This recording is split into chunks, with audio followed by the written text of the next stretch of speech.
What's up, everybody? Welcome to Three Wide in the Middle with me, Thomas Brandon, your home for all things racing. I'm flying solo again this week. My man Keith, he's got some stuff going on, ongoing, so he's not with me this week, but that's all right. We got to carry on as we had obviously a ton of racing action this last weekend. We had the Brickyard 400 come back. Kyle Larson gets the win. I'm gonna give you my thoughts on that whole drama as obviously, NASCAR, it's like heaven forbid we just have a race end without some kind of controversy. Oh my God, it's so frustrating. So we'll dive into that. What I really want to talk about though is on the dirt side of things because that's where racing has been incredible. It was absolutely incredible this last week at Eldora. David Gravel got the win. Kings Royal, an amazing week for that dude.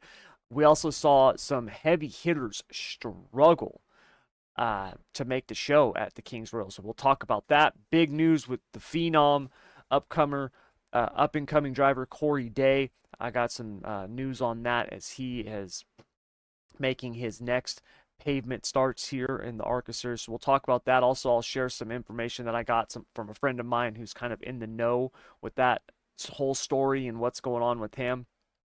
And Indiana Sprint Week kicks off. So got a lot of stuff to cover, and yeah, we're gonna be diving into it next.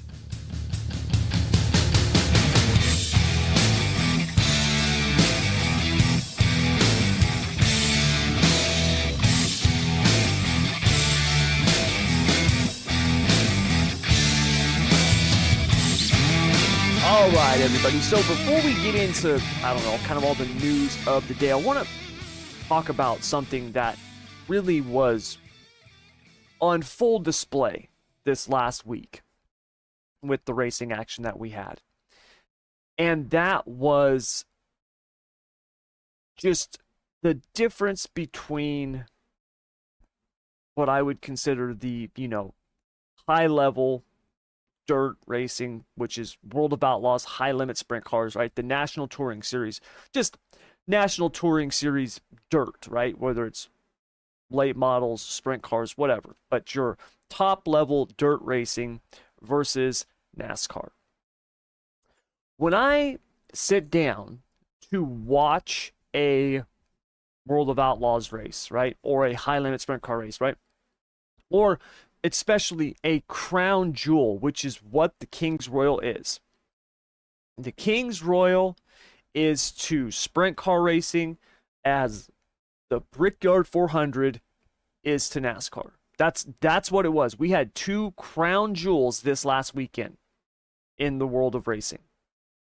When I sit down to watch that Kings Royal or any of the prelim nights leading up to it, the night before, the Joker's Jackpot, whatever. When I sit down to watch those, I know what I'm going to get.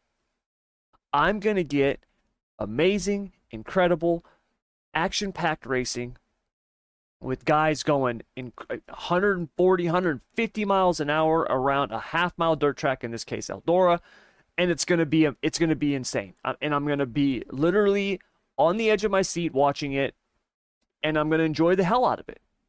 And although the main event, right, the feature race is just 40 laps, that feature, I know, when it's all said and done, that more than likely it's not going to end with some controversy hanging over it. It's not going to end with some bullshit yellow flag or some caution that's going to cause a restart, which leads to another restart, which leads to overtime and all this other nonsense. And of course, that's what we got. Eldora was incredible. And we'll dive into the specifics of it here in a few minutes. It was amazing. It was an absolute, just amazing 4 nights of racing. It really was.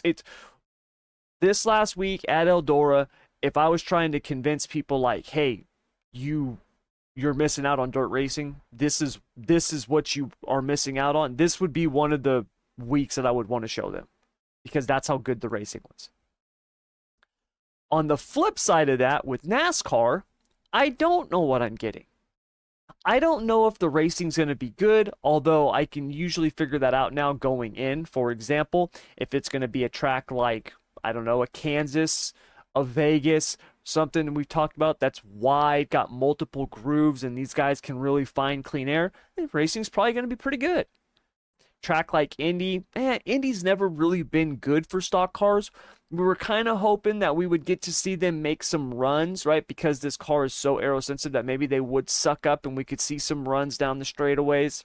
Danny Hamlin actually said last year that he thought the cars were a little too fast, that they would need to slow the cars down a little bit so they could carry more speed through the corners, which would allow them to get better draft down the straightaways.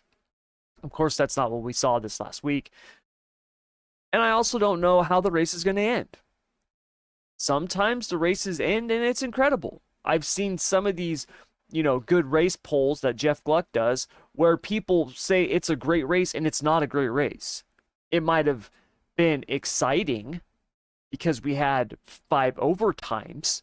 You know what I mean? Like, it was a crazy ending, but that doesn't make a good race. Indy became what all of these big tracks are in NASCAR now. You can throw it right in with Daytona and Talladega. It was the fuel-saving Olympics. That's what it was. You had guys, they were on the track running 2 seconds a lap slower than they had been at the beginning of the race because everybody was saving fuel. And it was almost impossible to pass. We've talked about it so much. Like I'm just to the point now where I'm kind of just like over NASCAR. And it sucks to say, I got back into it here a couple years ago. The next gen car had come out. It was starting to give me some hope. And then it's just, the racing for it, unless it's these 1.5 mile tracks, the racing for it just pretty much sucks, man. It sucks. It's not good. They turned NASCARs into GT3 cars.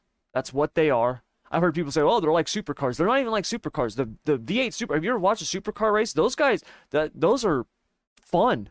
Those things are incredible on road courses. These are like GT3 cars.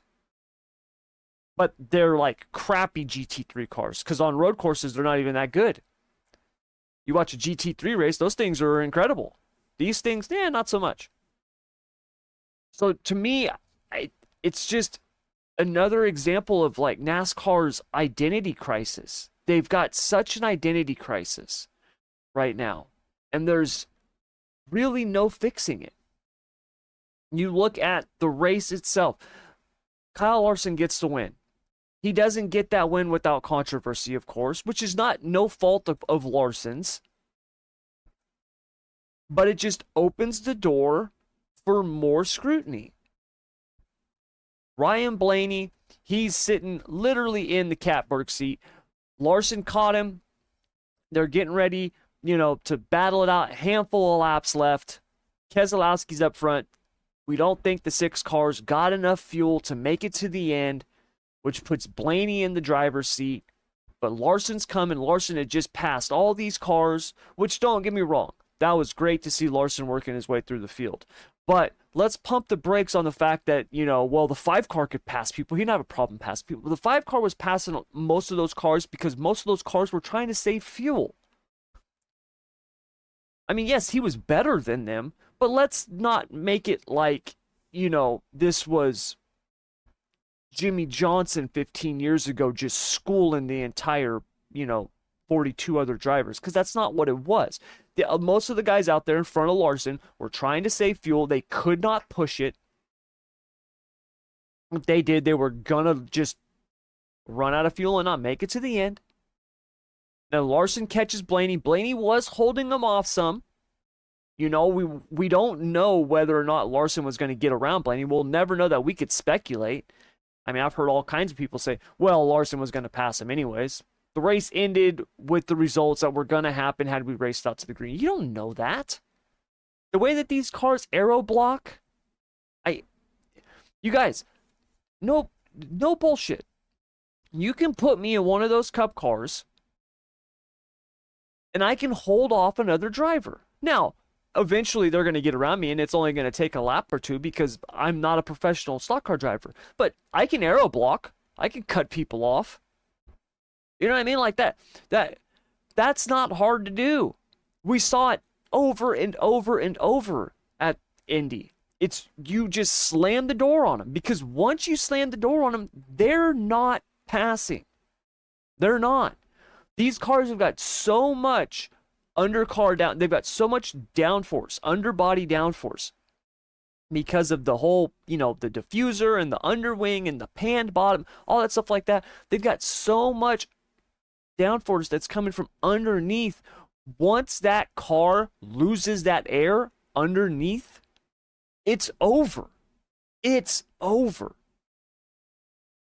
I mean, you could probably take the rear spoilers off these cars and they would still be getting a decent amount of downforce. That's how much they're generating under the car. And when you lose that air under the car, well, then guess what? You don't got downforce no more. And everything that these guys do is essentially built around downforce. They got to have downforce. And it's just really sad that once again, we get this example of NASCAR doing whatever they want, right? Like it doesn't matter whether or not that's the truth. I tell my son all the time, and my daughter's 18, my son's 11, but I tell them all the time that a person's perception is their reality. It's the way they see it. Their reality is nothing more than the way they perceive things to be as truth. That's all it is. I use my cousin's husband as an example of this all the time. He's colorblind. To him, his reality is the sky is green. The reality for a lot of people out there is that NASCAR threw a late caution so Kyle Larson could get the win. If this was another track or if somebody else had been leading, they would have thrown that caution earlier before the drivers took the white flag so Larson couldn't win.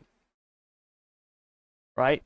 If it hadn't been Larson that pulled up, if it wasn't Larson on the inside of row 2 behind Keselowski, they would have extended the caution and re-racked the field. I don't think they would have done that. The rule states inside row moves up, outside driver now has control. That was a shit situation for Blaney. There was nothing. I understand him being upset. I'd be upset too because it's like, dude, I just lost the race. Because Blaney's hoping they're going to get it. They're going to go take the green. He's going to drop in behind Keselowski. Keselowski's going to run out of fuel. Blaney's going to be in the lead, and he's going to get the win. That's what Blaney's hoping for. Unfortunately, that happened about, 500 yards too early. Like it just happened a little too early. He needed that to happen coming off of turn 2, not coming to the green flag. So he got the short end of the stick. That's unfortunate. It is. And the drama is what everybody's talking about. Kyle Larson just won the Brickyard 400, and all everyone's talking about is whether or not it was a fix, whether it was screwed up, whether he should have won or not. And it sucks. It sucks for Larson. It sucks for everybody involved. They won. To me, the 5 car was the best car on the track. The 12 literally was right there with them. Those were, in my opinion, the 2 cars to beat. You can make the case for Hamlin as well, but the track position it's so important with these cars. I mean, dude, if you're not up in that top 3, you're not winning. It's just, I don't know how else to put it, at those big tracks. And unfortunately, as I sat there watching it, especially, through the middle of the race, which was incredibly boring as they were sitting there just saving fuel, it made me just, once again, realize that, unfortunately, this is what NASCAR is today, and it sucks. You know, they're like, well, you got to watch it for the strategy. I don't watch racing for strategy. If I want to watch strategy, if I want to watch people playing, 4D chess in a game, I'll watch the NFL. I'll go watch, head coaches, Sean McVay and Bill Belichick, go at it on an NFL, on the gridiron. I don't want to watch strategy in NASCAR. If I want to watch strategy, I'll go watch an F1 race. I watch NASCAR for racing. Racing. I want to see cars at high speed battling it out on the track. Yes, not every race is going to be multi-groove, multiple passes. I get that. Even on dirt, we don't see that all the time. But what we saw this last week, it's unfortunate because all it is a bunch of drama, a bunch of questions, whether or not they fix the race for, as Ryan Blaney said, the golden boy. And it's a bummer. It's a bummer. Luckily, we actually have a couple of weeks off from NASCAR. And I got to be honest with you, I'm excited about that because I would much rather be talking about the dirt side of things. And that's what we're going to do next. All right, so let's dive into the dirt track recap. I alluded to it a little bit, but let's actually dive in. We had incredible racing last week at Eldora. I talked about the double down duels, which were awesome. And then we had the Joker's jackpot. David Gravel got the win, Joker's jackpot. Gravel was just on this whole last week. I don't really know what else to say. The dude was on. If you remember, and let me actually pull this up because I had picked who I thought was going to be the guys to beat, really, the drivers. And for the Joker's jackpot, I had Brad Sweet, Sunshine, and Kyle Larson. That is not what happened. Sweet finished third. Hats off. Donnie Schatz once again shows us what all weekend long, if Schatz could have just started closer to the front, I think Schatz would have been the winner. The dude was just awesome. Now, Joker's jackpot, I think he started 6th or 7th, but Schatz runs second. Sweet was third. Justin Peck, hats off. Huge run for him, getting 4th. And then Rico rounded out the top 5. Racing was really good at Eldora. I mean, it was bottom to top. You could run multiple grooves. Just incredible racing. Now, Gio, if you guys remember, I talked about how good Gio was in the double down. And Gio was on his way, in my opinion, to getting the win. But he lost it there. Now, he had bounced it off the wall a couple times, and he was running on the wall. And then we get a restart. I think there was like 7 or 8 laps to go. And Gio goes into the corner, catches the wall, and flips. I mean, just junks the car. And there goes Gio's night, which was a bummer because, like I said, I thought he was one of the guys to beat this weekend. And he never, I mean, obviously they had to pull out a backup car, and he did not seem to be the same the rest of the week, which was a bummer because I really like Gio, man. And I think that guy's still got a long ways to go in terms of, how good he's going to be. I think we're just now starting to see his ascent. So that was, it was a real bummer, but regardless, Gravel, this was his week, and he showed it. He took advantage, I shouldn't say advantage, but he basically took control of the World of Outlaws championship I mean, showed himself to be the man to beat. And not just from the Outlaws' point of view. Brad Sweet missed the show for the Kings Royal. He was on the outside looking in, missed the show for the Kings Royal, which is insane when you think about it. 5-time champion. But believe it or not, that's the second time he's missed the feature for the Kings Royal, which is pretty insane. Now, the night before, Sweet actually didn't have a very good start. He was started back, I want to say 16th or 7th. Hold on, let me pull up the results real quick. So Brad Sweet started 17th on the night before, moved up 8 spots, finished 9th. Rico got the win on the night before. Gravel had led like 10 of the laps. Gravel finished 2nd. Schuhart finished 3rd. Schatz takes a provisional, drives from 25th to 4th. Not the last time you're going to see him do that, which was watching Schatz just work his way through the field was so cool. That guy, it was just incredible, man. Incredible. So, yeah, night before, Rico gets the win. That was the only win by a high limit driver that last week for the 4 nights at Eldora. The Outlaw guys were just putting it on everybody, and they were strong. Kings Royal, like I said, huge week for David Gravel. David Gravel got the win in the Kings Royal, $175,000. David Gravel did $300,000 last week. Eldora was a good week for David Gravel. Donnie Schatz finished 2nd. Schatz had actually led a couple of laps, which was insane because he started 20th.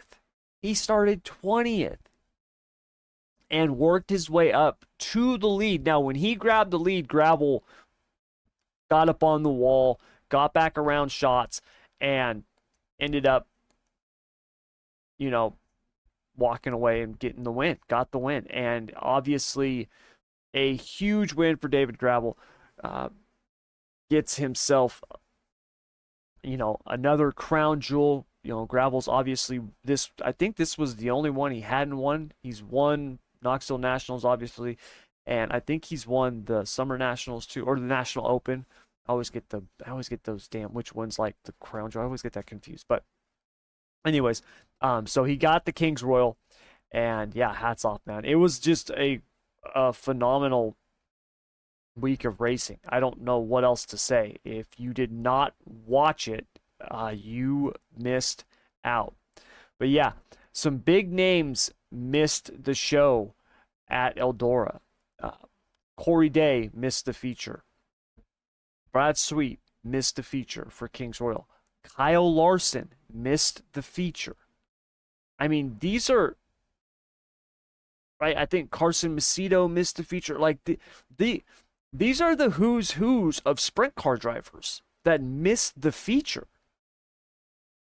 So, yeah, it's just a really, really, really awesome week of racing, man. It was.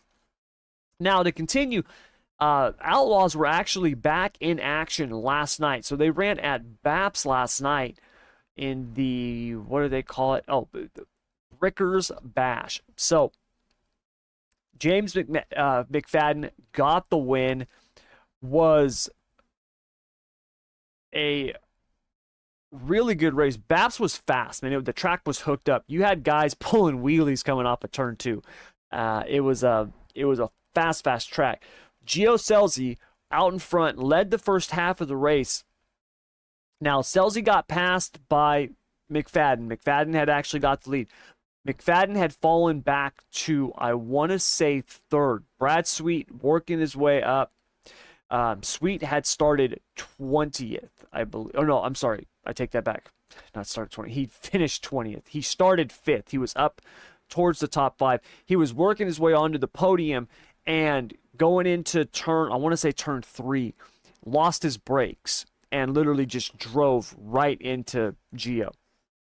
Took them both out, junked both their cars, and that was obviously not the ending that either driver was hoping for. real bummer for Gio, man. He's been showing such speed, and then he's had just really bad luck the last two, events. Leading at Eldora, hits the wall, junks the car. The rest of the week was not very good at Eldora after that wreck at the Joker's Jackpot. And then last night, leading at BAPS and gets taken out by, the 5-time Outlaw champion when his brakes fail. So tough break for Selzy, but a good night for J-Mac as he got the win at BAPS in the Brickers Bash. Now, the other racing action that happened last night was the Castrol Flow, Castrol, what is it? Castrol Race Night in America, Flow Racing Night in America. I always get that name messed up, but Castrol Flow Racing Night in America. So, kicking off what is this weekend, we've got the Prairie Dirt Classic at Fairbury. Last night, I love late model racing. I love it. I love late model. Late model racing is different than sprint car racing. Obviously, it's completely two different types of cars, right? That's to be expected. But watching those guys last night, it was insane. Ricky Thornton Jr. in his first night driving for Kevin Rumley. And if you guys don't know who Kevin Rumley is to late model racing like Paul Silva is to sprint car racing, right? Like, he's that kind of car owner. The dude's like this genius car owner. His cars are always fast. He's come up with these incredible, innovative things. It's who Kyle Larson had ran for when Larson was running in a late model. Jonathan Davenport drove for Rumley, right? Like, it's kind of a who's list of guys. Ricky Thornton Jr., we know that he lost that ride. Hudson O'Neal is now in that car. Thornton had kind of been being moved around a little bit, just obviously trying to get into something so he can race. And now he's driving for Kevin Rumley. His first night. They go out, start 20th. 50-lap feature. Shannon Babb led the first 47 laps, 48 laps. And was like the car to beat. Like, he was the car to beat. Gets caught up in lap traffic. Ricky Thornton Jr. is on his way. RTJ's coming. Like I said, he started 20th. He's coming. Find something. The track was really like on the bottom. There was some nasty bumps in 1 and 2 where, I mean, like, if you hit it wrong, RTJ at one point had biked the car. It looked like he might flip over. That's how hard that thing had hit that hole. But gets a run. Now, this is one of those situations that kind of illustrates when it is a good thing to be the second place car, because as RTJ's rolling up on Bab's dealing with lap traffic. He doesn't know what's going on behind him. These cars don't have mirrors. They don't have spotters. So he's just trying to get through the mess of lap traffic in front of him, which it is a mess. This is a little quarter-mile bull ring. RTJ catches him. They start battling. They're dicing through lap traffic as they're battling each other. Thornton comes off the corner, actually gets underneath them, moves Bab up a little bit. Now, when I say move him up, I don't mean like he doesn't hit him or door him. He just takes like the middle groove, and not even the middle groove. It's just like a half a groove up from the bottom, which puts Bab up higher. He gets the run off the corner, gets around him, takes the lead, and leads the last lap and a half, 2 laps, and gets the win. I mean, it was an incredible win for RTJ, heartbreaker for Shannon Babb. I mean, it's one of those races that you watch, and I don't have a driver that I root for. I just like good racing when it comes to the late models. I was excited for RTJ. I was literally heartbroken for Shannon. I felt so bad for that dude to lead that many laps, and you're right there, and you get past. And it's just, that's what happened. That's racing. Unfortunately, that is racing. One of the best things I ever heard when I was coming up as a mechanic and a crew, crew chief, whatever, wrench turner, setup man, whatever you want to call it. Terry said to me, "You've got to learn how to lose." He says, "You are going to lose far more than you will win." And it's the truth. It's the truth. I mean, you look at, someone like a Richard Petty, right? The winningest driver in NASCAR history. That dude lost way more races than he won. It's not even close.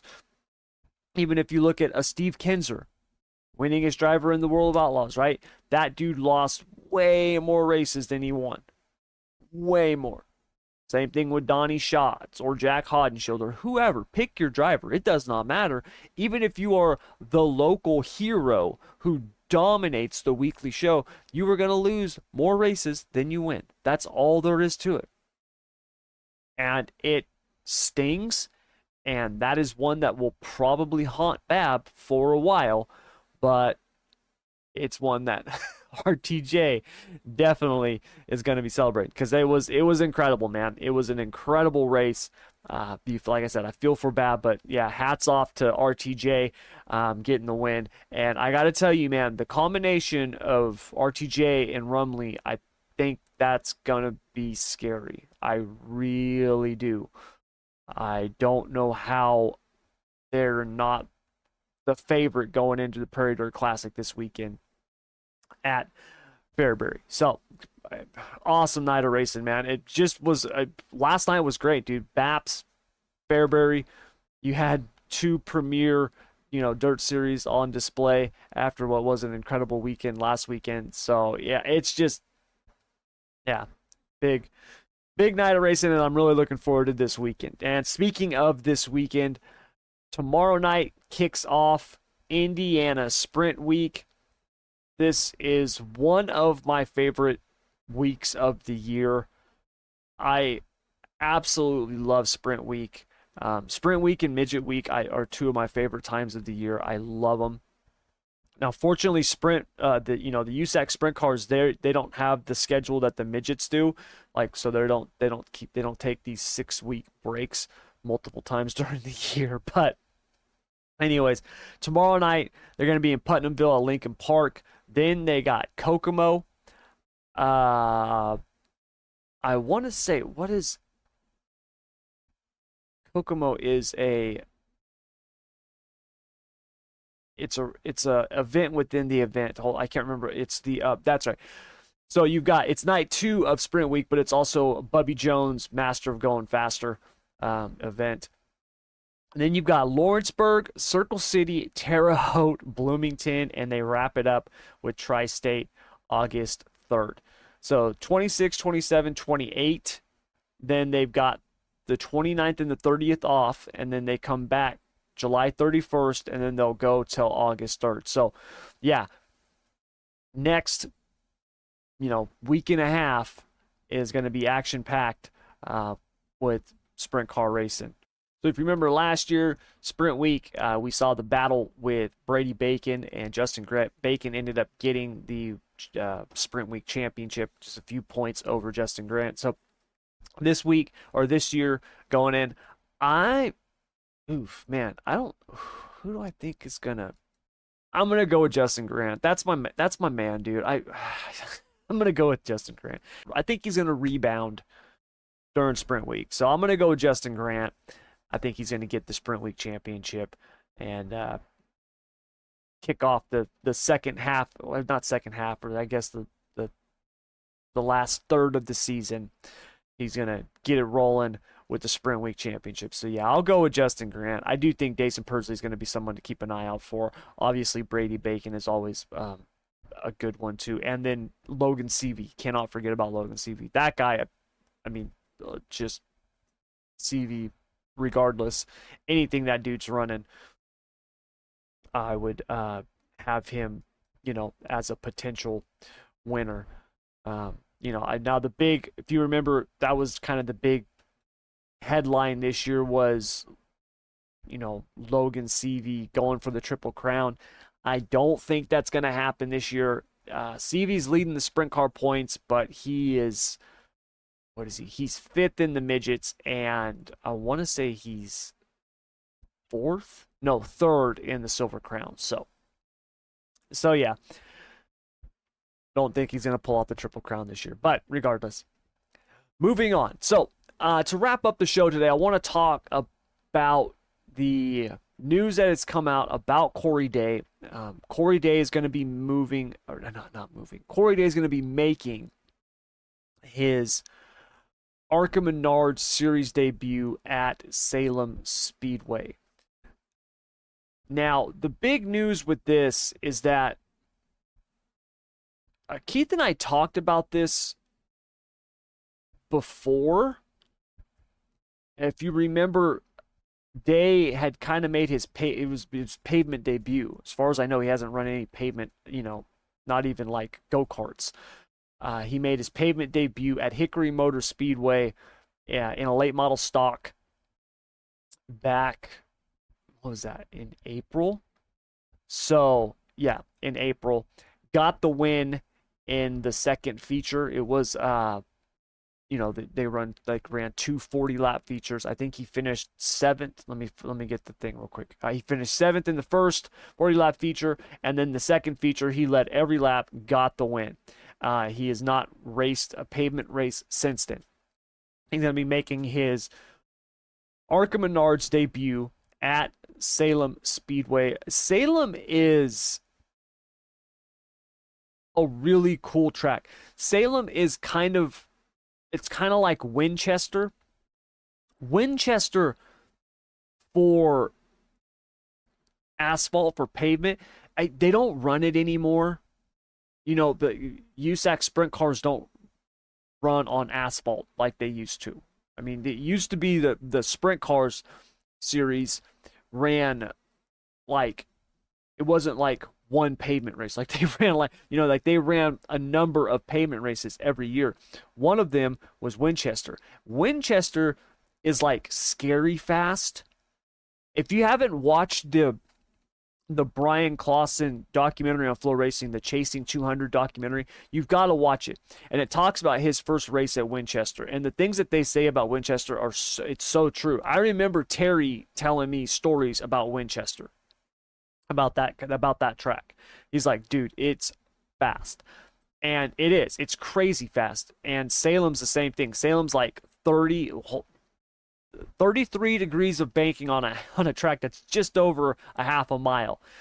And essentially at Salem, you like run up on the wall, which is cool.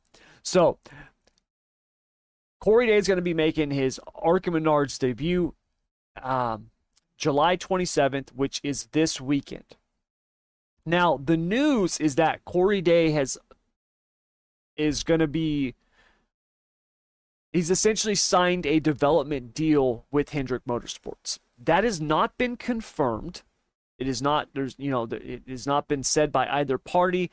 There's nothing that, there's zero proof, but it's just all hearsay. Now, I actually have a friend who's like in the know on this stuff. He knows Corey Day. I shouldn't say he knows Corey Day, but he's in the know. I'll just say that. I don't want to say his name. I don't want to, because like I said, this hasn't been, confirmed by Hendrick or Day or anybody else. But he told me that it's a done deal. He actually told me about a month ago that it was already a done deal. And I talked to him again when this news came out, and he said, yes. He said, I told you this was already done. He has signed a development deal with Hendrick. And for those of you like me who love dirt racing and are kind of saddened by this, right? Because I don't want to lose Corey Day to asphalt racing. I don't want to lose Corey Day to NASCAR. I just spent the first part of the show talking about how much of a bummer NASCAR's been lately, right? Like, it's just, so I don't want to lose Corey Day to NASCAR. I hate the fact that Kyle Larson is in NASCAR. I really do. Like, it's great for dirt racing because he brings exposure to dirt racing, but I would much rather see Kyle Larson running dirt every weekend with High Limit or the Outlaws than running NASCAR every weekend. I really would. I would love to see Christopher Bell running dirt, consistently. Or Tyler Reddick, running dirt, Chase Briscoe running dirt, Alex Bowman back in dirt. Like, I would love to see those guys running more dirt races. So to see Corey Day going to the asphalt side of things, it's kind of a bummer. But I was told by my buddy, he said, look, one of the main reasons he has signed with Hendrick is that he still wants to run dirt. So that was good. I was happy to hear that. It's not like he's going to be going to the asphalt side of things and then we're not going to see him anymore, because he's only 18. Like, this kid, he's at a point in his career where I think he's going to be able to really choose what he wants to do. If he wants to be the next, Brad Sweet, Donnie Schatz, David Gravel, right? And what I mean by that, I don't mean to say he's going to win 10 championships. I mean, like, to be the next guy in the sprint cars, like the guy. I think he can do that. Like I said, he's 18.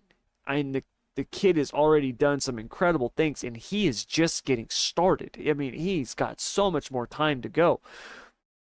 You look at, Sweet and Schatz and those guys, they were in their late 20s before they started popping off championships. That's a decade. That's a decade of racing for Corey Day. I mean, he could go run NASCAR and come back, right? So he's not giving up on dirt, which is awesome. That's what I want to hear. What I would imagine is that he's going to start doing more of these archetype races, more late model stock stuff. We will see him in a truck race here in the next probably year or two. That's just my speculation. I haven't heard that or been told that. And he will see him continue running dirt. I think that was one of the reasons why they chose High Limit, is because it's got a more flexible schedule. It's not every single weekend for, 7-8 months. So that gives him the ability to run these asphalt races. And I'm glad to hear that he is going to be with a Hendrick Motorsports on this type of development deal. Like I said, I've just heard that. They have not confirmed it, but I'm glad to hear that, so he can continue running dirt, because that is where I want to see him. Yes, I would love to see Corey Day be the next Kyle Larson, right? Where he could run any car that he wants to. He is a top-level NASCAR driver. And look, money-wise, even though I would take dirt racing every day of the week over NASCAR, money-wise, it's just not the same. It's just not the same. You look at what a driver makes in NASCAR versus a driver in dirt racing, even the top drivers. I mean, the guys finishing in the 30s in NASCAR are making more money than 99% of the guys, in dirt. They just are. They just are. So I definitely understand it financially, which will give him the ability to do basically whatever he wants. So keep an eye out for that this weekend. Like I said, I'm looking forward to watching it. I'm gonna watch that race this weekend. I will definitely let you guys know how it goes. If you don't see it, we'll talk about it on next week's show. So you guys, that's gonna do it. We're gonna wrap it up there. Pretty straightforward, quick and easy show. Just wanted to cover those things. And yeah, a lot of racing coming up this weekend. Like I said, we got the Indiana Sprint Week kicking off. The Outlaws have got the Summer Nationals. That's right, Summer Nationals. Summer Nationals at Williams Grove. So that's obviously going to be a fun one. The next couple weeks with the Outlaws is going to be really, really cool. And remember, I talked about this last week with the High Limit schedule, because those guys were not dumb. It was, hey, let's take some time off when the Outlaws got these big shows going on. Expect to see the High Limit guys with the Outlaws through Knoxville, because that's what you're going to see. The High Limit is off until they start their West Coast swing August 15th. until then, they're going to be running with the Outlaws. So expect to see the high limit guys at Summer Nationals. They will more than likely be at, well, I don't know if they'll be at the Empire Weed Sport, because it's only one night, but maybe, who knows? That'll be Sunday. And then you've got the Ironman 55. Expect to see them there. Then you've got the Knoxville Nationals, and obviously they will be there for that, as that is the event. So a lot of good stuff coming up, and yeah, it's going to be a lot of fun. NASCAR is on a 2-week break for the Olympics. I cannot say I'm upset about that, and they will be back in a couple of weeks at Richmond. So until then, we're going to be pretty much done with our NASCAR coverage. Obviously, there'll be some news to talk about, but next couple of weeks it's going to be dirt racing, and I am here for it. So you guys, that'll do it. Thank you very much for joining me. I really do appreciate it. I'm still working on the website and all that stuff.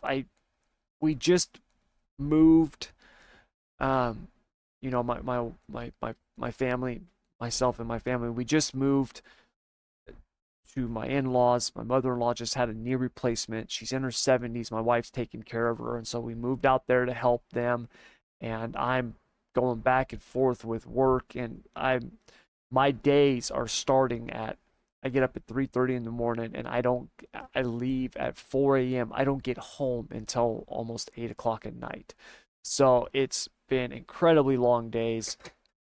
Now my office, where I do this podcast and my online business, all that type of stuff, it's, you know, in the same town that my glass business is, which is why I'm gone so long. I'm not running it out of a spare room like I used to be. So regardless, anyways, I'm still working on that stuff. It is coming, I promise. I just don't know when. That's always the problem with everything I'm doing. I just don't know when, but it will be here, along with more the video side of things, which I'm also still working on. I'm trying to get a little studio put together so I can just pop off videos much easier than I am right now. So keep an eye out for all of that stuff. We got a bunch of that stuff coming.